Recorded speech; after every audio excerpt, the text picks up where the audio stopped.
It's not strange at all to me. It falls in line with cassettes, with growing up in a house with, your parents had one speaker in one room and one in the other. If you're getting a car and there's one speaker in the kick panel that's working, which again is why you listen to stuff on many different speakers. You don't have any, what's out of your hands? You don't have any control over it. So that aspect of listening to an iPod, or for me, it's listening to lots of different speakers. And my favorite speaker is it's the little speaker that's built in the Studer, 2 tracks. If it sounds good on that, I love that speaker. At one point, I was trying to get a couple of them, but I really wanted one. So, yeah, I think that's intriguing. And I think you got to take that into account. Stereo. I used to work with, do a lot of work that wound up in England, so very often we would have to check mono compatibility because all the radio stations over there are mono, and the stereo mix would get compromised pretty quickly. But still in all, it had to sound good. And we got tons of mono records out there that sound good. Mono mixing is really hard.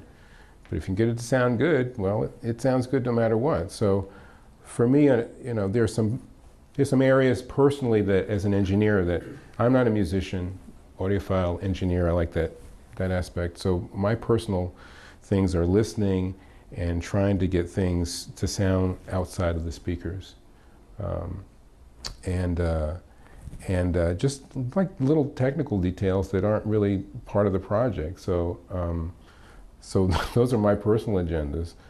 So the fact that people are listening properly, you take into account. The most brilliant take on that was listening to Bob Claremountain, who I think in general has a pretty pragmatic approach about the way he goes about his work, is that he began mixing surround at the same time he's doing stereo, which was unheard of. And somebody asked him where he had his speakers. He goes, oh, well, they're kind of around the control room. It's like they're wherever they are. I mean, there's kind of one over there and one over there. And it sounded pretty cool to me because, yes, there is a standard, but Bob it's like, well, people, they put them wherever they want. So for him to get it to work on that level, I think is admirable. But again, I think it comes to ears. It's like everybody can't do that.